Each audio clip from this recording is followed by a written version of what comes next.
కూటమి ప్రభుత్వంలో ఒంగోలులోని జీజీహెచ్లో అరుదైన ఆపరేషన్లు జరుగుతున్నాయి. కార్పొరేట్ ఆసుపత్రులకే పరిమితమైన ఆపరేషన్లను జీజీహెచ్లోని సూపర్ స్పెషాలిటీ విభాగం సక్సెస్ఫుల్గా చేస్తూ ప్రజల మన్ననలు అందుకుంటుంది.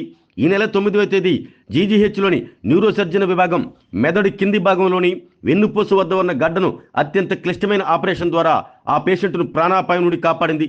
సరిగ్గా వారం రోజుల తర్వాత జీజీహెచ్లోని కార్డియాలజీ విభాగం మరో అరుదైన ఆపరేషన్ చేసింది. కార్డియాలజీ డిపార్ట్మెంట్ తొలిసారిగా యాంజియోప్లాస్టీ చేసింది. గత నెలలో రాష్ట్ర వైద్య ఆరోగ్య శాఖ మంత్రి సత్యకుమార్ యాదవ్ జీజీహెచ్లో కార్డియాక్ విభాగానికి సంబంధించి అత్యాధునిక క్యాథ్ ల్యాబ్ను ప్రారంభించారు. అపార అనుభవం కలిగిన కార్డియాలజిస్ట్ వెంకటేశ్వరరావు ఒంగోలు జీజీహెచ్ చరిత్రలోనే తొలిసారిగా యాంజియోప్లాస్టీ చేసి సంబంధిత రోగిని ప్రాణాపాయం నుండి తప్పించారు. ఇదే చికిత్స ప్రైవేట్ ఆసుపత్రుల్లో చేయించుకుంటే సంబంధిత వ్యక్తికి దాదాపు 2.5 లక్షల రూపాయల వరకు ఖర్చు అవుతుంది. అయితే జీజీహెచ్లో ₹1 ఖర్చు లేకుండా ఉచితంగా యాంజియోప్లాస్టీ చికిత్స చేశారు. ఈ నేపథ్యంలో జీజీహెచ్ సూపరింటెండెంట్ ఒంగోలు ప్రభుత్వ వైద్య కళాశాల ప్రిన్సిపాల్ ఏడుకొండలరావు మీడియా సమావేశం ఏర్పాటు చేసి కేసు వివరాలను వెల్లడించారు. ఈ కేసును సక్సెస్ చేసిన కార్డియాలజీ విభాగాధిపతి వెంకటేశ్వరరావును ప్రత్యేకంగా అభినందించారు. ఆర్ఎంఓ మాధవిలత కూడా వెంకటేశ్వరరావును అభినందించారు. ఈ కేసుకు సంబంధించిన వివరాలను సూపరింటెండెంట్ ఏడుకొండలరావు మీడియాకు వివరించారు. చీమకుర్తికి చెందిన కె ప్రసాద్ అనే వ్యక్తి ఆటో నడుపుకుంటూ కుటుంబాన్ని పోషించుకుంటున్నారు. గత గురువారం గుండెల్లో నొప్పిగా ఉంటే తన బావమర్ది అనిల్ కుమార్కి చెప్పారు. రెండో ఆలోచన లేకుండా నేరుగా జీజీహెచ్కి తీసుకువచ్చారు. ఇక్కడి కార్డియాలజీ విభాగాధిపతి వెంకటేశ్వరరావు పరీక్షించిన అనంతరం గుండెకు సంబంధించి అర్జెంటుగా యాంజియోప్లాస్టీ చేయాలంటూ చెప్పారు. జీజీహెచ్లో ఉన్న అధునాతన వైద్య పరికరాల గురించి చెప్పారు. యాంజియోప్లాస్టీ చేయించుకునేందుకు ప్రసాద్ ముందుకు రావడంతో వెంకటేశ్వరరావు తన బృందంతో చికిత్సను సక్సెస్గా చేశారు. ప్రసాద్తో పాటు అతని కుటుంబ సభ్యులు జీజీహెచ్ వైద్యులకు ప్రత్యేక కృతజ్ఞతలు తెలిపారు.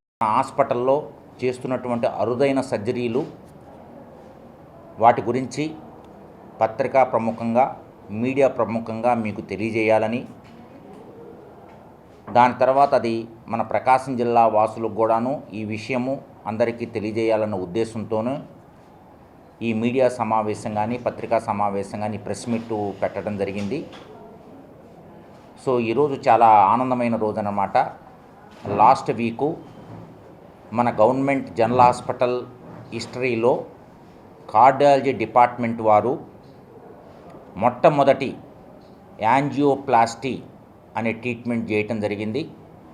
మీకు తెలిసిందే, పోయిన నెలలో మనము గౌరవనీయులైనటువంటి మన హెల్త్ మినిస్టర్ గారి చేతుల మీదుగా క్యాథ్ ల్యాబ్ని మనము ప్రారంభించడం జరిగింది.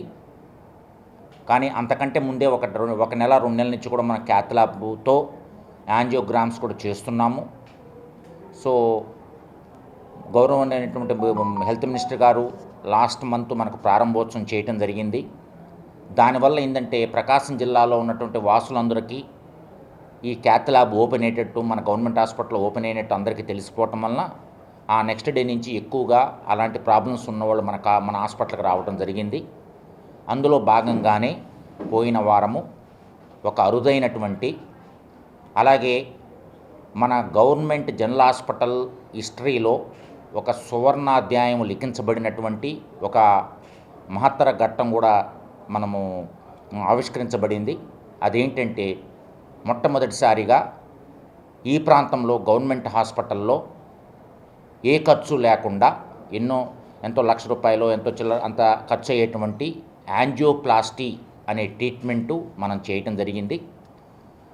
ఆ యాంజియోప్లాస్టీ అంటే ఏంటి, అసలు కార్డియాక్ పేషెంట్స్, అసలు మన దగ్గర హార్ట్ అటాక్తో బాధపడుతున్న వాళ్ళు ఎంతమంది ఉన్నారు, అలాగే ఇప్పుడు ఆ యొక్క స్టాటిస్టిక్స్ ఎలా ఉన్నాయి, అలాగే ఏ ప్రాజెక్ట్ కింద మనము ఈ క్యాథ్ ల్యాబ్ కూడా స్టార్ట్ చేయడం జరిగింది, అలాగే ఇప్పటి వరకు ఎన్ని మనము యాంజియోగ్రామ్స్ చేశాము, అలాగే యాంజియోప్లాస్టీ గురించి అసలు ఏ కండిషన్స్లో మన ప్రకాశం జిల్లా వాసులకి ఏదైనా అనుమానాస్పదమైన లక్షణాలు ఎలాంటివి ఉంటే మా దగ్గరకు వచ్చి క్యాథ్ ల్యాబ్ సర్వీసెస్ వాడుకోవచ్చు. ఇలాంటి విషయాలన్నీ ఇప్పుడు మీ ముందు మా government general hospital Ongole cardiology department అధినేత, head of the department, associate professor అయినటువంటి వెంకటేశ్వరరావు గారు కూడా మీ ముందు మాట్లాడతారు. సో వెంకటేశ్వరరావు గారు మాట్లాడిన తర్వాత నేను క్లోజింగ్ రిమార్క్స్ కూడా ఇవ్వడం జరుగుతుంది. పీజీ ఫండ్స్ కింద మాకు government medical college under the guidance of మా ప్రిన్సిపల్ గారు మాకు క్యాథ్ ల్యాబ్ శాంక్షన్ చేయడం జరిగింది.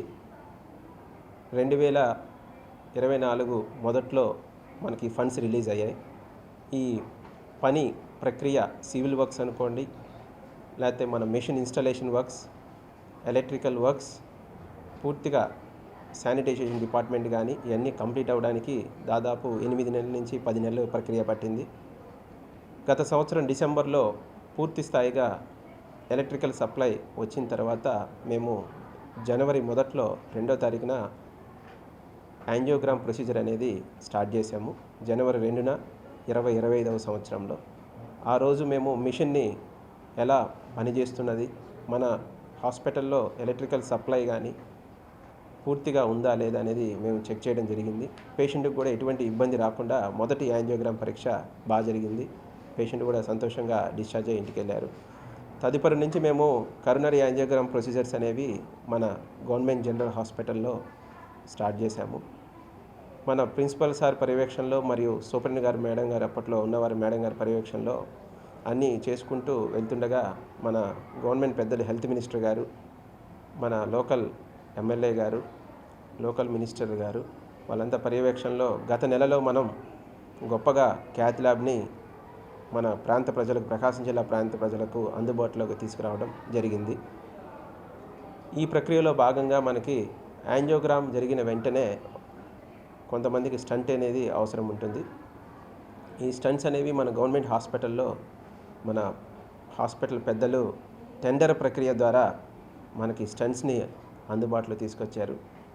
ఈ స్టంట్స్ విషయం ముఖ్యంగా మీకు చెప్పదలుచుకుంది ఏంటంటే, మన గవర్నమెంట్ హాస్పిటల్లో ప్రజెంట్ మనం వాడుతున్న స్టంట్స్ అనేవి ప్రఖ్యాతిగాంచిన జయదేవ హాస్పిటల్ ఏదైతే దక్షిణ భారతదేశంలో మనం ఒక గుండె విభాగానికి ప్రఖ్యాతిగాంచిన హాస్పిటల్గా బెంగళూరులో జయదేవ హాస్పిటల్ని భావిస్తాము. అక్కడ వాడే స్టంట్స్నే మన గవర్నమెంట్ హాస్పిటల్లో అందుబాటులో ఉంచాము.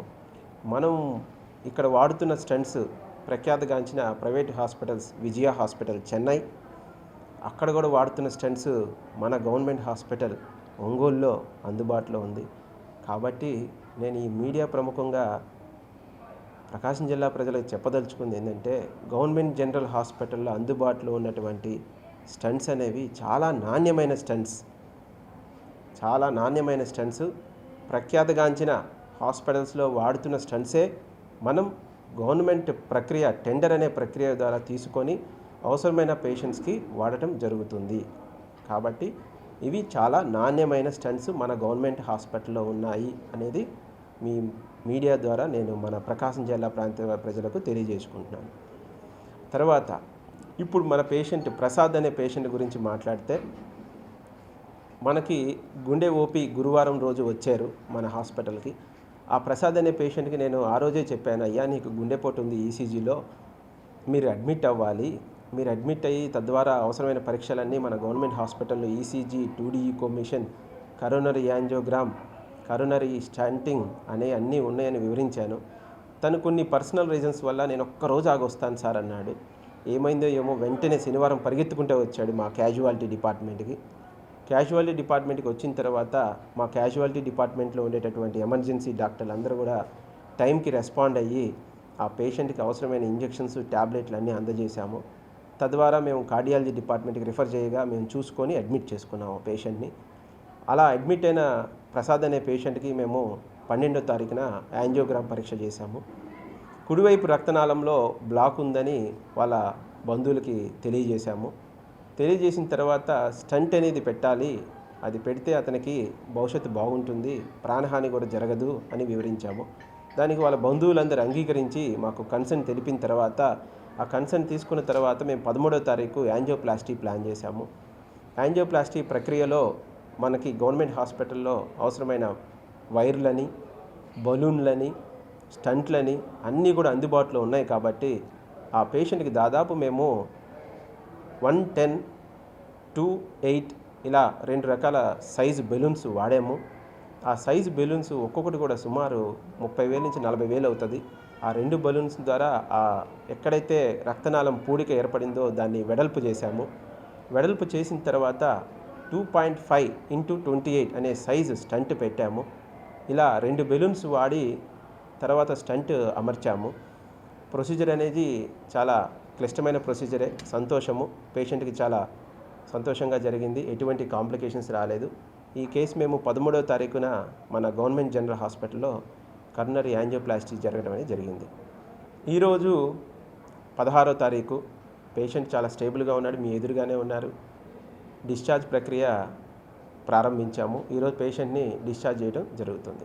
పేషెంట్కి యాంజియోప్లాస్టీ అయిన తర్వాత చాలా కంఫర్టబుల్గా ఉన్నారు. ఛాతీలో నొప్పి కానీ ఏమైనా ఆయాసం కంప్లైంట్స్ కానీ ఏమీ కూడా నాకు డైలీ రౌండ్స్లో ఎటువంటి కంప్లైంట్స్ లేవు. ఈసీజీలో కూడా ఎటువంటి మార్పులు లేవు, అంటే ఇబ్బందికర మార్పులు. 2D ఈకో పరీక్షలో కూడా ఎటువంటి కాంప్లికేషన్స్ రాలేదు. కాబట్టి పేషెంట్ని ఇంటికి హెల్తీగా పంపిస్తున్నాము. ఇది ఈ ప్రసాద్ అనే పేషెంట్ని తొలిసారిగా మనం మన గవర్నమెంట్ జనరల్ హాస్పిటల్లో యాంజియోప్లాస్టీ చేశాము. బలూన్స్ వాడాము, ఒక స్టంట్ పెట్టామని. ఇది మనం ఒక ప్రైవేట్ హాస్పిటల్ లాగా క్యాలిక్యులేట్ చేస్తే సుమారుగా 2 నుంచి 2.5 లక్ష ఖరీదు అవుతుంది. ఎందుకంటే ఆ పేషెంట్కి 2 బెలూన్స్ వాడాము, ఒక స్టంట్ పెట్టాము, యాంజియోగ్రామ్ చేసాము, స్టంట్ చేసాము. ఇవన్నీ ప్రక్రియ కూడా దాదాపు 2 నుంచి 2.5 లక్ష అవుతుంది ఖరీదు. ఇక్కడ ఒక్క రూపాయి కూడా గవర్నమెంట్ హాస్పిటల్లో అతను ఖర్చు పెట్టుకోలేదు. కాబట్టి ఇదంతా కూడా మేము ఎన్టీఆర్ ఆరోగ్య సేవా పథకం కింద ఆ పేషెంట్కి చేశాము. ఒక యాంజియోగ్రామ్, ఒక బలూన్స్, యాంజియోప్లాస్టీ, ఈ మొత్తం ప్రక్రియ మన గవర్నమెంట్ వారు అందిస్తున్నటువంటి ఎన్టీఆర్ ఆరోగ్య సేవా పథకం కింద పేషెంట్కి చేశాము. Thank you. నా పేరు కే ప్రసాద్ సార్. నేను చేమగుర్తు నుంచి వచ్చాను సార్. గుండెలో నొప్పిగా ఉండే మన గురువారం మధ్యాహ్నం పూట వచ్చాను సార్. వెంకటేశ్వరరావు సార్ చూశారు. ఇట్లా నీ పరిస్థితి బాగలేదయ్యా, అడ్మిట్ అవ్వాలని చెప్పారు.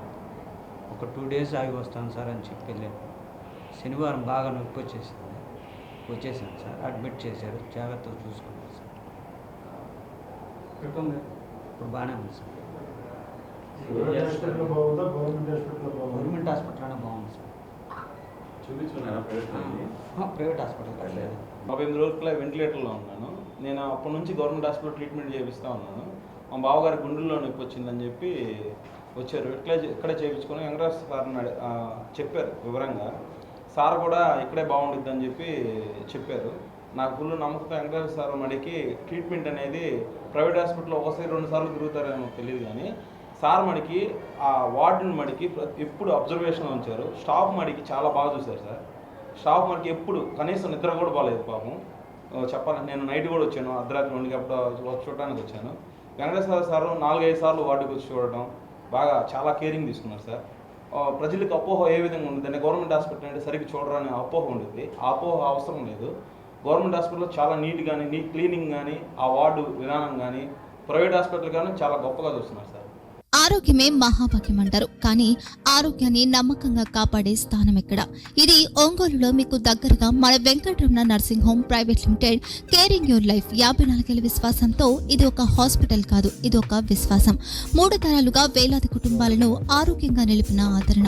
మా నిపుణుల వైద్య బృందం మా దగ్గర అనుభవం కలిగిన బృందంలో అందించే సేవలు neuro surgery, general medicine, diabetes, pulmonologist, general surgery, ophthalmology, urology, orthopaedic, ENT, paediatrics, dental surgery, anaesthesiology, gynaecology, cardiology, emergency మరియు క్రిటికల్ కేర్. ఒంగోలులో ఆరోగ్యానికి ఒక కొత్త శకం ప్రారంభమవుతుంది. వెంకటరమణ ఐ హాస్పిటల్ ప్రారంభించబడింది. కంటి ఆరోగ్యానికి ప్రత్యేక పరిష్కారంగా ప్రభుత్వ ఉద్యోగులు, రిటైర్డ్ ఉద్యోగులు మరియు వారి కుటుంబ సభ్యుల కోసం EHS ద్వారా వైద్యం, క్యాష్లెస్ సేవలు, Mediassist, Star, GHPL, Aditya Birla, Bajaj Allianz మరియు ఇతర ప్రముఖ హెల్త్ స్కీమ్లు అందుబాటులో ఉన్నాయి. ఆరోగ్యశ్రీ, డాక్టర్ ఎన్టీఆర్ వైద్య సేవా నిధి అందుబాటులో ఉన్నాయి. చిరునామా ఆర్టీసీ బస్టాండ్ ఎదురుగా, Kurnool road, Ongole. Phone number 08592282623, cell number 9100679099. Eye hospital number 9866484770. Website www.venkatramanarsinghome.com. Facebook www.facebook.com/pkrnh. Venkataramana nursing home, 3 తరాల విశ్వాసం, నూతనతతో కూడిన సేవ. మేము కేవలం చికిత్స చేయము, మేము శ్రద్ధ వహిస్తాం, పరిరక్షిస్తాం. సేవ చేయడం మాకు ధ్యేయం.